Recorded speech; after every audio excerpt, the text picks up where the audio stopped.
صباح الورد والياسمين، صباح رذيل والدين، صباحكم زين وعسل اللي يقطر من الخدين، صباح الضحكة الرنانة وتبسيمتكم المزيانة، صباح ريحة الفل البنينة اللي عبيت المدينة، صباح تنعويشة ونسمة البحر العليلة اللي هبت من كل شيرة، صباحكم أمل وتفاؤل ودعيوة من القلب.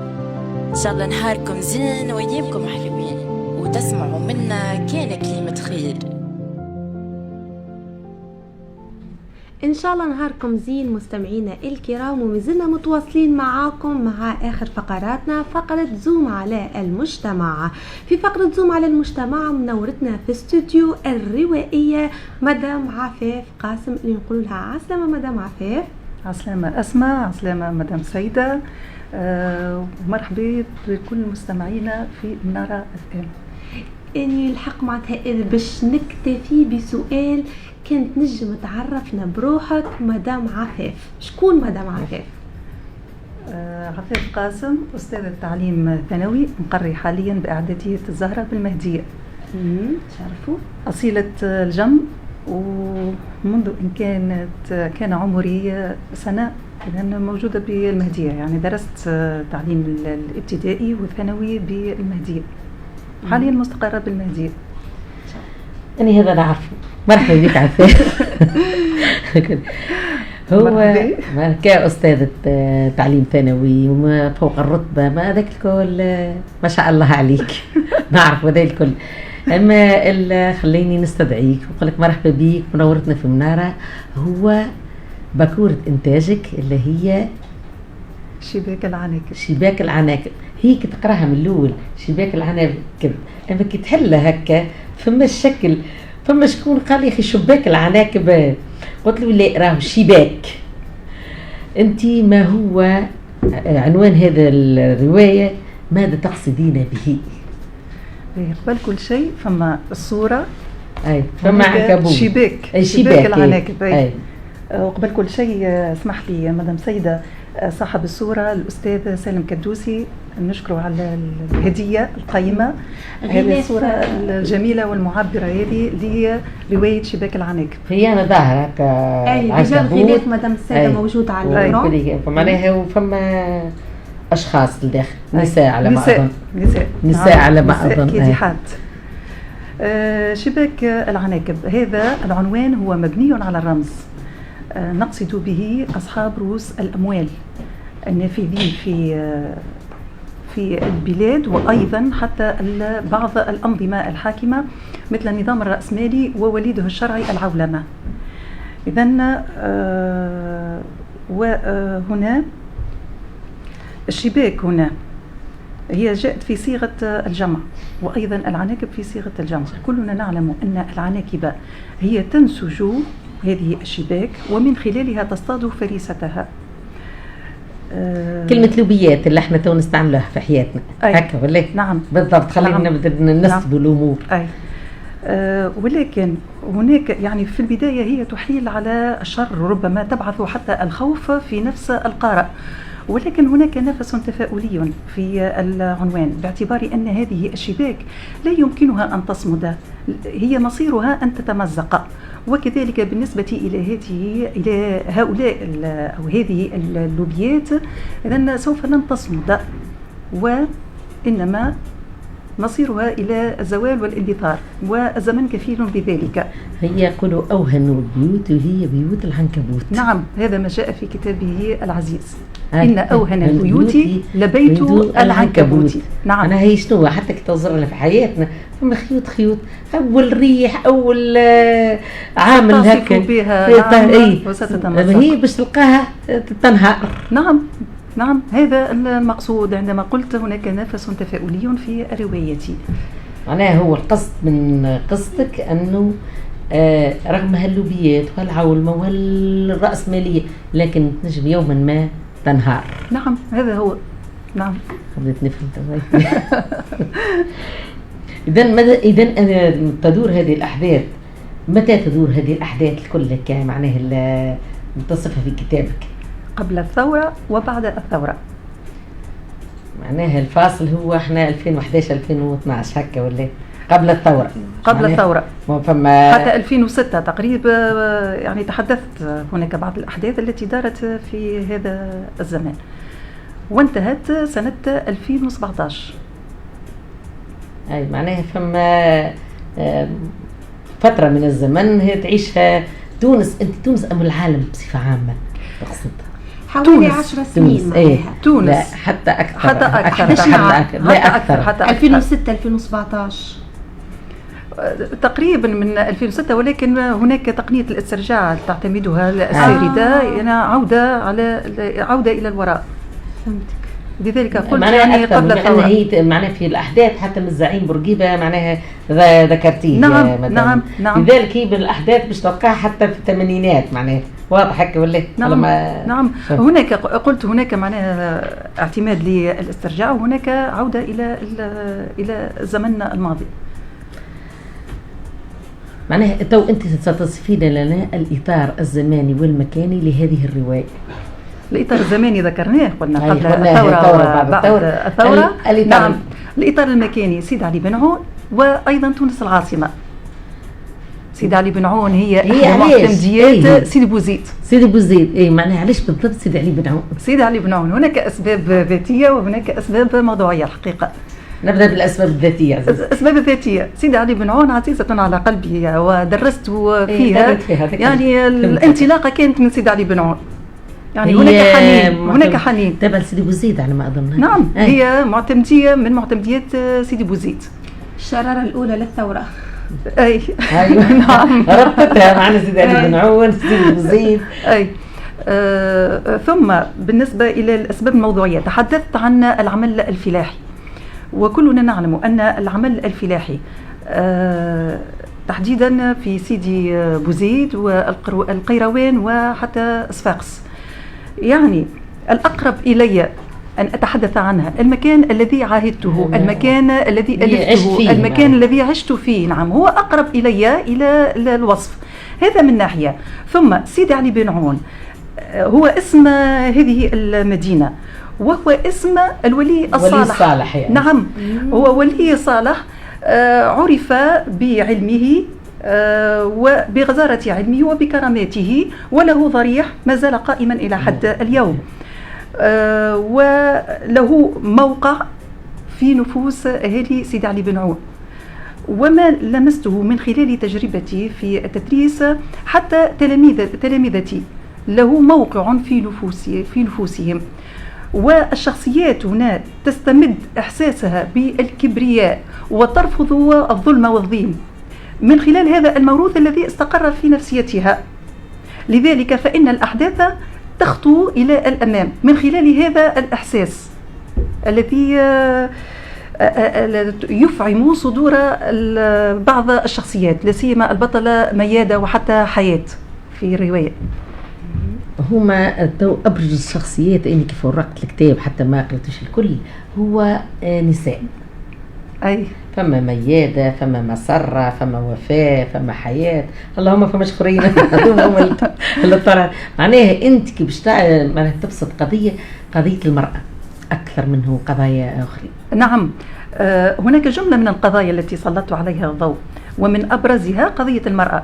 ولكن هنا الطريف في هذه الرواية أنني حاولت أن أكشف عن الاضطهاد الحديث للمرأة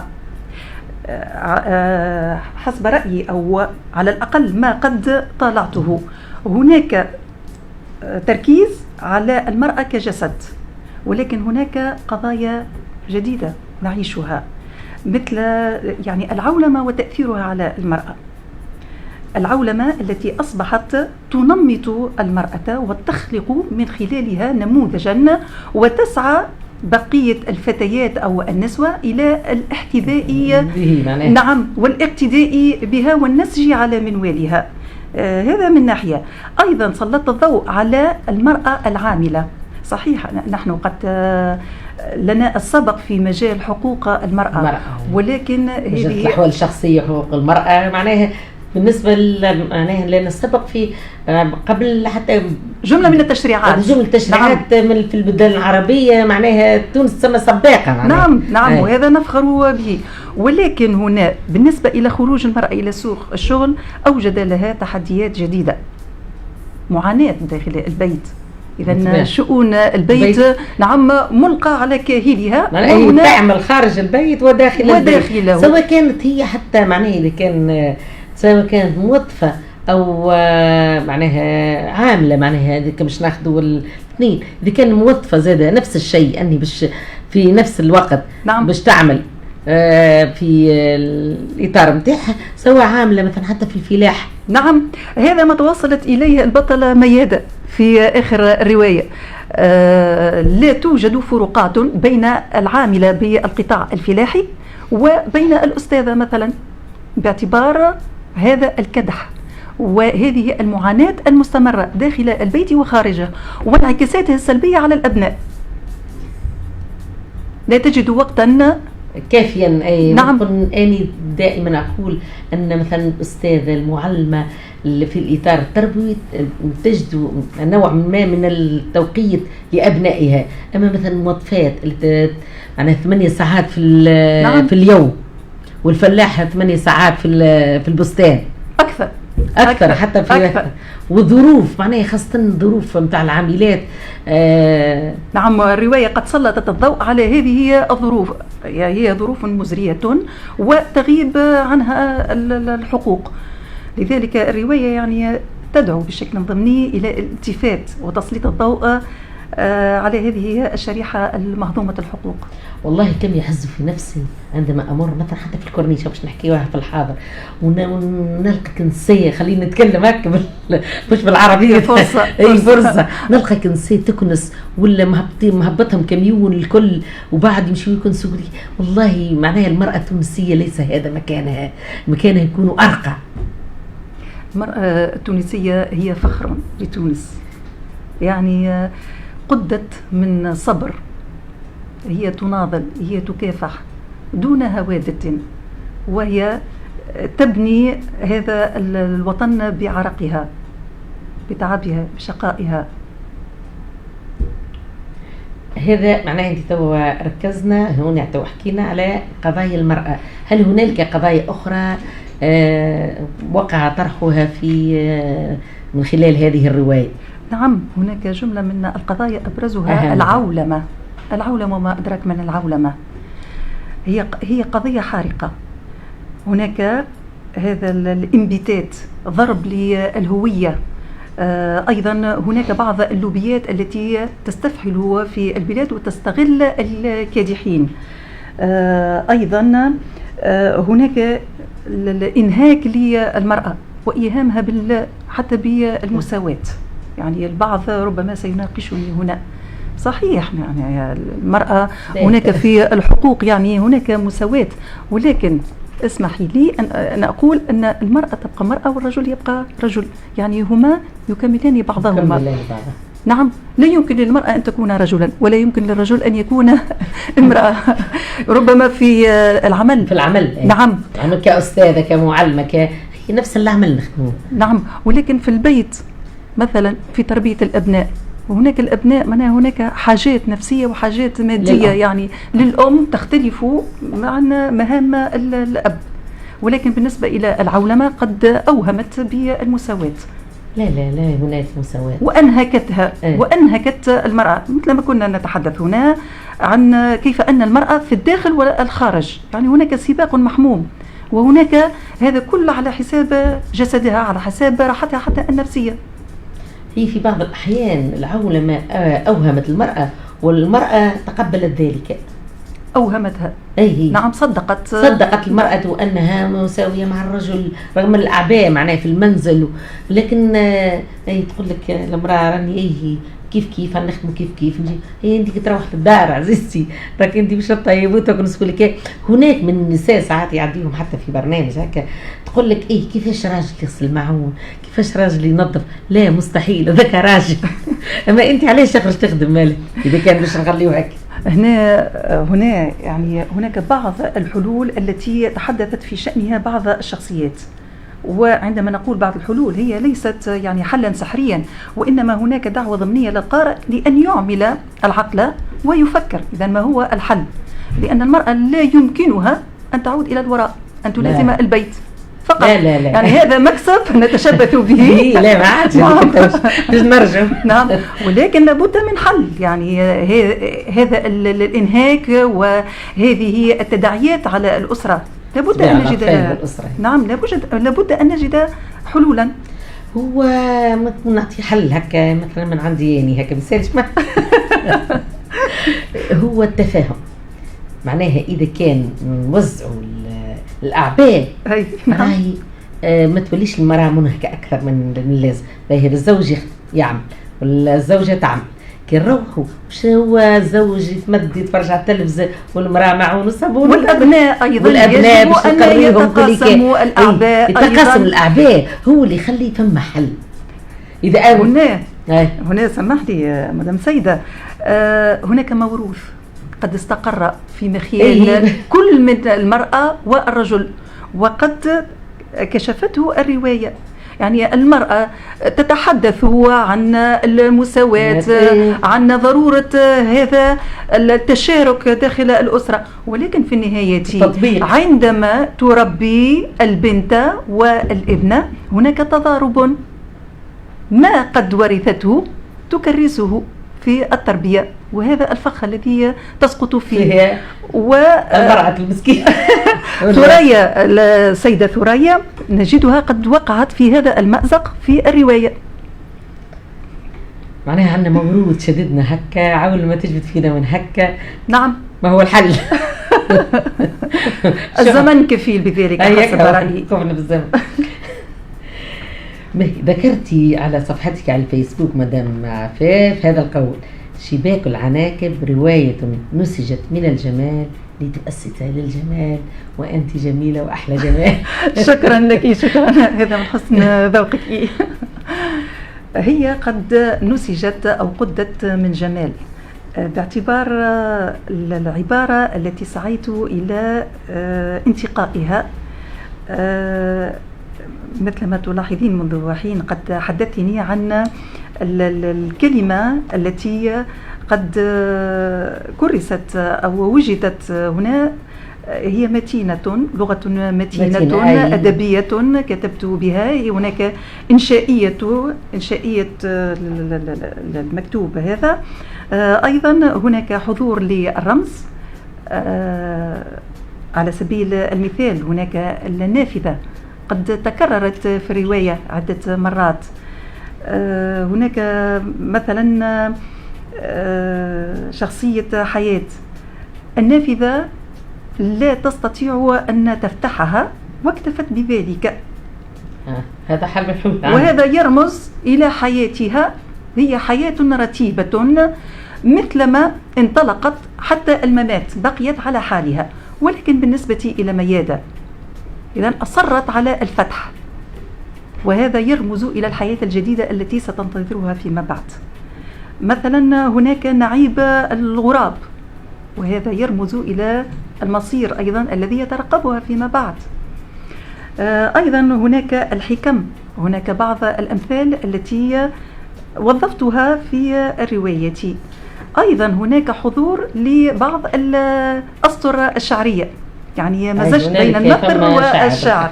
نعم، هذا ما قصدت به، أن الرواية قد نسجت من جمال. ثم كيف أنها تؤسس للجمال؟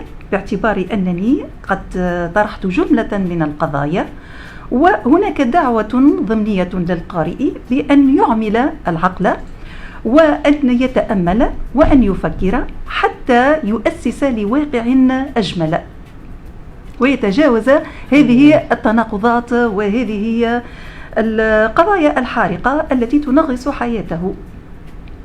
لا وصلنا حياتنا إن شاء الله حياتنا جميلة وفي أحلى وأجمل. أمين أمين. ما الغاية من حضور الزعيم بورقيبة؟ قد حضرت هذه الشخصية في آخر الرواية واستحضرتها، أو هي لم تستحضرها، هي كانت حاضرة مع ميادة. هناك تذكير. أولا هي لا تعرف هذه الشخصية، وإنما تصل. قد سمعت من خلال حكايات أمها ومن خلال حكايات أستاذتها. هناك أيضا تضارب للآراء حول بورقيبة، هناك من يمجده وهناك من يعارضه، وقد ذكرت ذلك. هنا بالنسبة إلى حضور الزعيم بورقيبة، أولا هو قد شجع على المحافظة على الحقوق وأيضا على النضال، لأن نضال المرأة ما زال متواصلا لا ينتهي مع بورقيبة، باعتبار أن هناك تحديات جديدة تواجه المرأة مدعوة إلى النضال وإلى مواصلة هذا الدرب. بورقيبة كان يقول في أي مجال خذ وطالب. نعم، معروفة المقولة متاعه، خذ مثلا أنت طالب، خذ ذلك المكسب ثم طالب، وهكذا يواصل النضال. نعم. ثم أيضا بالنسبة إلى الزعيم بورقيبة، هناك تصحيح لفكرة أو فكر قد ساد في المرأة. هناك بعض النساء للأسف الشديد باسم الحقوق التي قد نالتها أصبحت تتمرد وتظلم الرجل. موجود. وهناك إشارة ضمنية إلى ذلك، ويمكن مدام سيدة أن أقرأ لك وصيته في النهاية. تفضل. في صفحة 239